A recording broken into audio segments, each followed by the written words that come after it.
सारे भाइयों ने भाई मेरी राम राम। मैं Jagdeep Sharma step up chaser YouTube channel पर आपका स्वागत करता हूं। भाई फेसबुक पे भी लाइव आ रहा हूं और मेरे यूट्यूब पे तो मैं खैर बाद में वीडियो डालूंगा। तो छोटा सा विषय है, ज़्यादा लंबा सा मैं इस विषय को खींचूंगा नहीं और मैं चाहता हूं कि जल्द से जल्द एक बार लाइव आ जाओ। इम्पोर्टेंट विषय है। मैं कैथल से आगे आया हुआ हूँ, जगह बताऊंगा नहीं, फिर भी आप इस बात को समझना। और बहुत सारी बातें हैं जो इशारों में समझने की कोशिश करना भाई। तो मेरे बहुत सारे जो भाई हैं, थोड़ा सा इस वीडियो को प्लीज़ प्लीज़ प्लीज़ शेयर कर दो, क्योंकि ये ज़रूरी विषय है और आज का एक करंट मुद्दा है और आपके सपोर्ट की ज़रूरत है। आई नीड सपोर्ट और मैं चाहता हूँ कि ज़्यादा से ज़्यादा लोग जुड़ें। अब मैं आ जाता हूँ मेरे यूट्यूब चैनल पे। मैं अभी आया हूँ मनीषा जी के पास। राम राम जी। राम राम। और जी कैसे हो आप? बहुत बढ़िया। मनीषा जी, मैं आपसे सिंपल सा शॉर्ट सी बात आपसे करना चाहूँ। पहला विषय जो ये है कि जाति धर्म रंग भेद, जो ये महंत आपके ऊपर जो चल रहा है भाई, मैं इन शॉर्ट आप समझो, थोड़ा सा मैं इशारों में ही बात कर रहा हूँ, इसके बारे में आपका क्या कहना है? जातिवाद तो तकरीबन हर जगह है जी और जहाँ तक मैं बात करूँ तो किन्नर समाज में जातिवाद हमेशा से था और शायद आने वाली जनरेशन तक भी जाएगा, जी रहेगा। मैं ये नहीं कहूँगी कि ख़त्म नहीं होगा, जाएगा। ख़त्म कब होगा इसकी कोई टाइमिंग नहीं है। और रही बात धर्मवाद की, तो धर्मवाद में किन्नर समाज का जो है पिछले कुछ सालों में लगातार इस्लामीकरण हो रहा है। किन्नर समाज का पिछले सालों से इस्लामीकरण हो रहा है, लगातार कई सालों से, या फिर मैं ये कहूँ कि सदियों से, मुगल काल से लगा लो, क्योंकि करीबन 1400-1500 साल से इस्लाम भारत में आया था उससे। और तृतीय प्रकृति जो थर्ड जेंडर है, ये तृतीय प्रकृति है और ये वैदिक काल से या सृष्टि की उत्पत्ति से ही यहाँ पे मौजूद है। लेकिन भारत के अंदर इस्लाम आता है करीबन 1400-1500 साल पहले और उसी के साथ यहाँ पे उसके बाद भारत में आते हैं मुगल, और मुगलों से प्रभावित होकर के यहाँ बहुत सारे लोग जो हैं इस्लाम खुद भी अपनाते हैं और ज़बरदस्ती भी उन्हें बना दिया जाता है। लेकिन एक पिछले कुछ टाइम से एक मूवमेंट चल रही है किन्नर समाज को ज़बरदस्ती इस्लामीकरण में लाने की। अब वो क्योंकि शाहजहां अकबर और औरंगजेब तो रहे नहीं कि डंडे के जोर पे तलवार के जोर पे ज़बरदस्ती से मुसलमान बनाएंगे, तो उनके दिमाग को हैक किया जाता है, उनके माइंड को हैक किया जाता है। हाँ, माइंड वॉश किया जाता है, या फिर आप इसे कुछ भी कह सकते हैं। मतलब दूसरे धर्म की बुराई करके फिर आपको ये कहा जाता है कि आप उस धर्म में हो, उसमें नहीं, ऐसा नहीं है। दूसरे धर्म की बुराई भी नहीं की जाती, दूसरे धर्म की बुराई भी नहीं की जाती। इस तरीके से जैसे तमाम, मैं किस तरीके से कहूँ कि ये कैसे हो सकता है कि एक हिंदुइज्म में और ऊंची जाति जो सो कॉल्ड ऊंची जातियां हैं उनमें पैदा होने के बाद भी किन्नर समाज में आने के बाद वो इस्लाम अपना लेते हैं। ओके, यह बात भाई किन किन के समझ में आई, इस बात को समझो भाई। किन्नर समाज जो है वो कितने वैदिक काल से है, क्योंकि एक समाज, आप इस बात को समझो यार, मैं क्या कहना चाह रहा हूँ। मतलब ये वैदिक काल से है और जो मुस्लिम है वो अभी 1400-1500 सालों से ही है और अब आके इस समाज पे थोड़ा सा दबाव डाला जा रहा है। अगर मैं थोड़ा सा और इन शॉर्ट आऊँ और थोड़ा सा कोशिश करूँ समझने की, आपके ऊपर दबाव डाला जा रहा है। मेरे ऊपर जिन्होंने दबाव बनाया है वो मुझसे ज़्यादा दूर भी नहीं है और उनके दबंग टाइप के बंदे मेरे आसपास ही रहते हैं। तो मैं उनके बारे में नाम तो नहीं उनका लेना चाहूँगी, लेकिन तकरीबन मेरे गांव में, मेरे आसपास या जो मेरे कांटेक्ट में लोग हैं वो जानते हैं कि क्या चल रहा है। और एक पूरी मूवमेंट सी है, इंसान को इस तरीके से उसको बता दिया जाता है कि अगर जो इस्लाम में आएगा, ईमान ले आएगा, उसको तवज्जो दी जाती है। तवज्जो मतलब कि अहमियत दी जाती है उसे, हाँ, इम्पोर्टेंस उसे दी जाती है। और तो जो हिंदुइज्म में जो रहता है उसे लगता है कि नहीं, इसने ईमान लाया, इसकी इज्जत है, इसे इम्पोर्टेंस दी जा रही है, तो कहीं ना कहीं मुझे भी ऐसा करना चाहिए। तो यानी कि उसके माइंड के साथ इस तरीके से खेला जाता है कि उसे औरंगजेब, शाहजहां इनकी तरह ये नहीं कहा जाता कि भैया तुम ज़बरदस्ती से इस्लाम अपना लो, लेकिन ये समझ लीजिए कि मानसिक तौर पे उन्हें इस तरीके से तैयार कर दिया हरास जाता है। भी किया जाता है। हाँ, अगर विरोध करेंगे तो जाहिर सी बात है हरेस भी करेंगे वो। और ऐसा होता है तकरीबन, मैं जहाँ तक जानती हूँ पूरे इंडिया में 95% जो किन्नर हैं वो इस्लामीकरण उनका हो चुका है। और जब से किन्नर अखाड़ा अस्तित्व में आया, उज्जैन में जब किन्नर अखाड़ा बना था, तो उसकी वजह से कहीं ना कहीं इसकी रफ्तार में कमी आई है, ये रुका है और लोग वापस हिंदुइज्म की तरफ बढ़ने लगे हैं। आप सुना है एसपी साहब, डीएसपी साहब के पास भी गए हैं? हाँ, इस मुद्दे को लेके। मैं एसपी साहब के पास भी गई थी और मैंने एसपी साहब से एक बार नहीं 2-3 बार मैंने इनको एप्लीकेशन भेजी, बाय पोस्ट भी भेजी और एसएचओ साहब से भी मैं मिली। खैर प्रशासन पूरी तरीके से मेरे साथ है, इसमें कोई शक नहीं है। उन्होंने मुझे पूरी तरह आश्वस्त से कराया। आश्वस्त की है और कि भी हम आपके साथ हैं। लेकिन कहीं ना कहीं जो एक जो दबंगई है, जिसे हम गुंडागर्दी कहते हैं, वो मेरे साथ लगातार जारी है। वो खुद से सामने से आकर के कभी लड़ नहीं सकते। और तो क्या होता है कि वो चुनिंदा जो टुच्चे टाइप के जो लोग होते हैं उन्हें वो लाते हैं और उनसे फिर मुझे वार्न करवाते हैं कि भी। कितनी बार आपको इस टाइप की वार्निंग्स मिली है? ये चीज़ें लगातार ही मेरे साथ 4-5 साल से हो रही हैं। हो रही है? और हाँ, 4-5 साल से मेरे साथ हो रही हैं और मैंने इसके बारे में पहले भी आवाज़ उठाई थी, लेकिन वही चीज़ है ना कि प्रशासन जब तक सो रहा है और कुंभकर्ण की नींद सो रहा है, तो मुझे लगता है कि हम चाह करके भी उसे नहीं उठा पाएंगे। अभी आपने खुद शायद आपने भी कवर किया वो नू मेवात में, पुन्हाना में। हाँ पुनाना में जो चल रहा है ये सब। और अकेला पुन्हाना नहीं है, अकेला मेवात नहीं है, पूरे भारत में यही सब चल रहा है।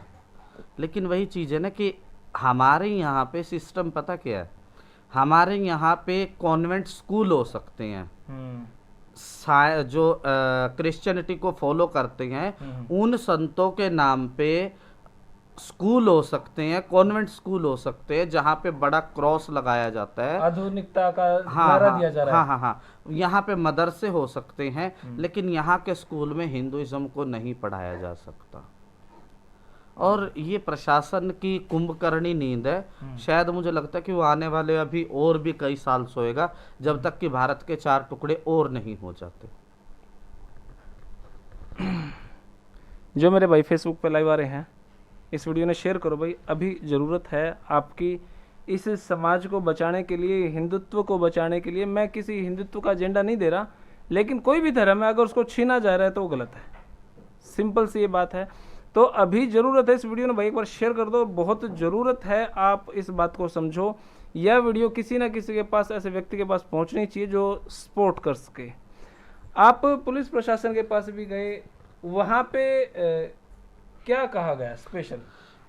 पुलिस प्रशासन, हिंदू धर्म के आपको ठेकेदार बोला गया या क्या कहा गया? नहीं, पुलिस प्रशासन ने मेरे साथ बहुत फ्रेंडली बिहेवियर किया। मैं उनके ऊपर जबरदस्ती आरोप लगाऊं वो गलत होगा, लेकिन पुलिस प्रशासन मेरे साथ बहुत अच्छे ढंग से पेश आया। लेकिन कहीं ना कहीं ये चीज़ माननी पड़ेगी, उनका कहना होता है कि भैया आप प्रूफ लाओ।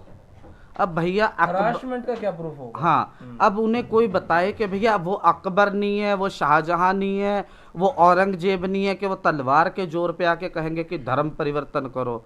यहाँ पे हर गांव में, हर कस्बे में, हर तहसील में, हर जिले में चर्च है, जहाँ पे बड़े प्यार से बहला फुसला के लोगों को ईसाईयत में या क्रिश्चियनिटी में कन्वर्ट किया जाता है, और लोग हो भी रहे हैं। तो अब अगर कोई वापिस आता है तो वो क्या प्रूफ देगा?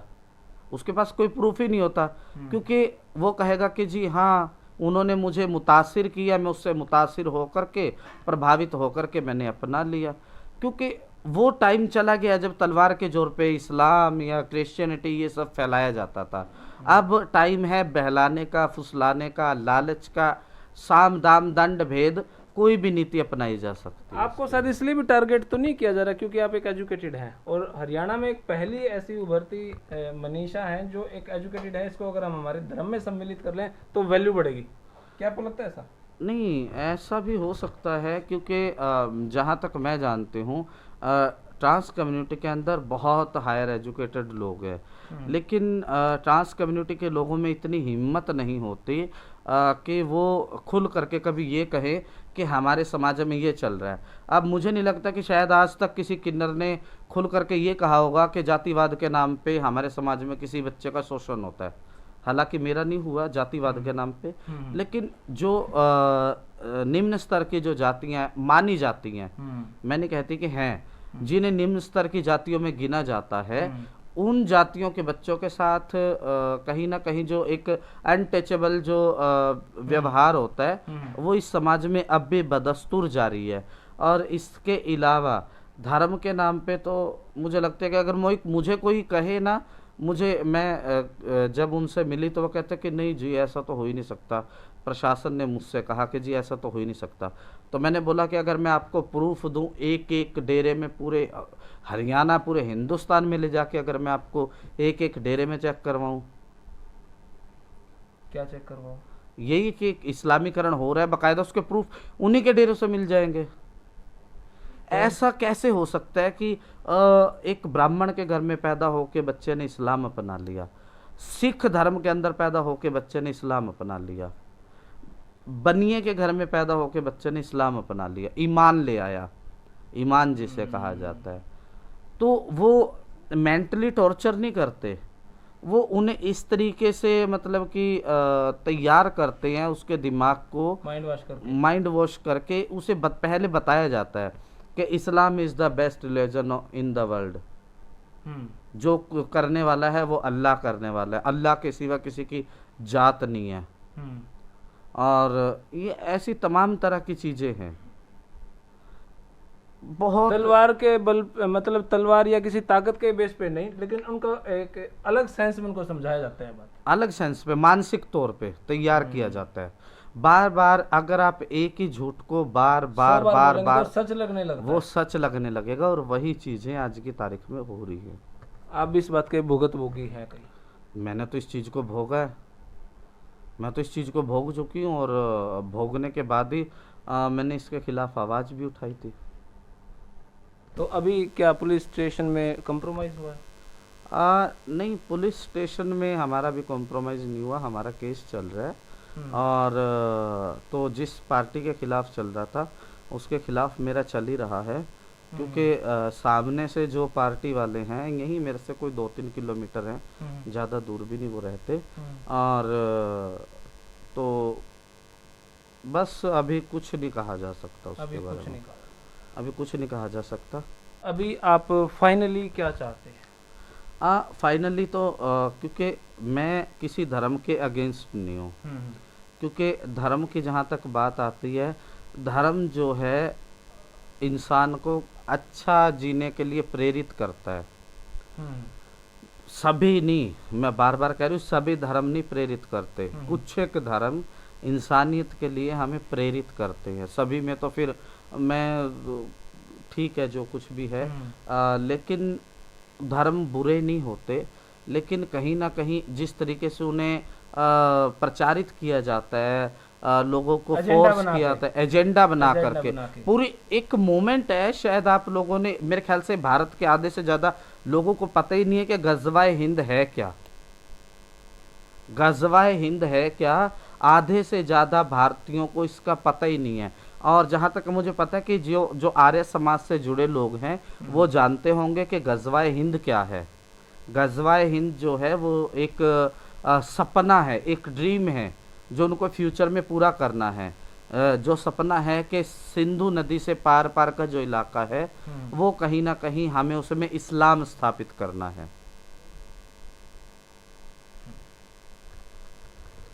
तो भाइयों यह वीडियो इतनी ही, और जो बात इशारों में लोग समझ गए हों उनके लिए तो ज़रूरत है सपोर्ट करें भाई।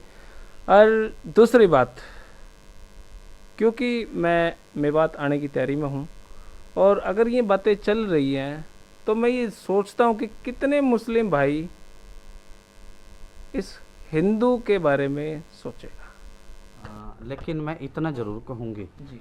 कि चुनिंदा टुच्चे टाइप के लोगों के लिए गाँव में जो 4 लोग मुस्लिमों को रह रहे हैं, 10 लोग रह रहे हैं, 10 परिवार रह रहे हैं, 20 परिवार रह रहे हैं, कुछ एक टुच्चे लोगों के लिए मुझे लगता है कि सभी को परेशान करना गलत है। क्योंकि मुस्लिमों के साथ हमारा एक लंबा टाइम का नाता रहा है, रिश्ता रहा है। जिन लोगों को बहुत, और हरियाणा पंजाब में तो वो लोग, वो मुस्लिम हैं बेचारों को जिनको ये भी नहीं पता कि किस टाइम की नमाज में कितनी आयतें पढ़नी है। क्या बात है ना? सही बात। वो तो हमारे साथ उनको हनुमान चालीसा तो आती है लेकिन और नहीं आता कुछ। उनको आयत नहीं आती, उनको कलमा नहीं आता, उनको ये नहीं पता कि कुरान में सूरा कितनी है। गणेश की आरती आती है। हाँ, लेकिन उन लोगों को परेशान करना मुझे लगता है कि गलत है। क्योंकि नूह मेवात या जहाँ जो मेरे साथ हो रहा है उसको लेकर के तमाम मुस्लिमों को टारगेट करना, जो बेचारे जिनके पास जमीन नहीं है, जो दिहाड़ीदार है, जिनके पास खाने को दाने नहीं है, उन लोगों को परेशान करना, जो रोजी रोटी की चिंता में रहते हैं उनको क्यों परेशान किया जाए? जिनको यही नहीं पता कि कब नमाज, दिन की 5 टाइम की नमाज कब निकल गई, और उनको बस इतना पता है कि मैंने रोटी बना करके खानी है, शाम को बच्चों का पेट भरना है। उन मुसलमानों को परेशान करना गलत है, उनके साथ नहीं होना चाहिए। तो जी देखो कितना पॉजिटिव ये सनातन धर्म की खासियत है, सनातन धर्म की। अब गजब हो गया यार। और अब मैं सिर्फ मुस्लिम भाइयों से मैं ये देखना चाहूँगा कितने मुस्लिम भाई यहाँ पर आकर इनको वीडियो बनाकर ये कहेंगे कि भाई हम इसको सपोर्ट करेंगे, अगर कोई ऐसा हो तो हम उसके खिलाफ कार्रवाई भी करेंगे। ये थी मुस्लिमों के लिए। और कितने हिंदू भाई, कितने बजरंग दल, VHP, पता नहीं कितने सैकड़ों इस टाइप के संगठन हैं, वो कितने क्या को सपोर्ट करते हैं। किसी नाजायज़ को तंग ना किया जाए, चाहे वो इस परिवार से हो, चाहे वो दूसरे परिवार से हो, चाहे वो इस जाति से हो, चाहे वो उस जाति से हो। सिर्फ भाईचारा अपना टारगेट है। और फिर भी लास्ट पॉइंट हम ले लेते हैं जी, आप अंत में क्या कहना चाहेंगे? अंत में तो मैं यही कहना चाहूँगी क्योंकि जहाँ हम रहते हैं, जिस कल्चर में हम भारतीय संस्कृति में पले बड़े लोग हैं, हमारे यहाँ पे तो ऐसा होता था कि जब पुराने टाइम में मुस्लिमों के घर शादी होती थी ना, तो वलीमे होते थे, तो हिंदुओं का खाना अलग बनता था, मुस्लिमों का अलग बनता था। तो ऐसी सांझी विरासत से हम लोग निकले हैं। लेकिन ये जो एक मूवमेंट जो चल रही है, एजेंडा जिसे हम कहेंगे, हिंदू मुस्लिम को भिड़ाने की, या हिंदू मुस्लिमों के मन में हिंदुओं के प्रति जो नफरत है, या हिंदुओं के मन में मुस्लिमों के प्रति जो नफरत है, मैं कहूँगी, मैं तो हिंदू भाइयों से रिक्वेस्ट कर सकती हूँ कि जो गांव में 10, 20, 50 घर हैं, भाई उन पता क्या बदला लेना, और वो बेचारे क्या कह रहे हैं।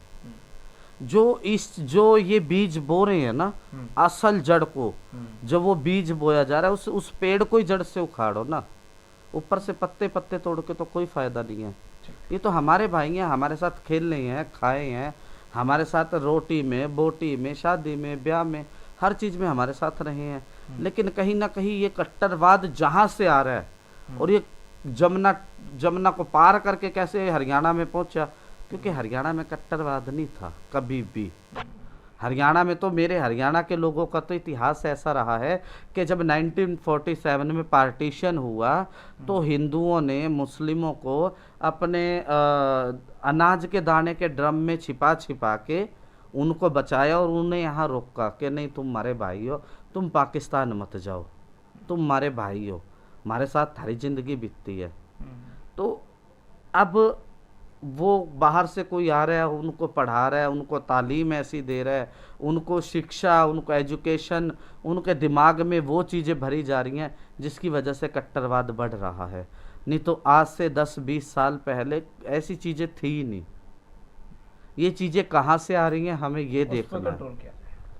तो भाई सिंपल छोटी सी बात है, अब आपके समझ में आ गई होगी। धन्यवाद भाई, जय हिंद, भारत माता की।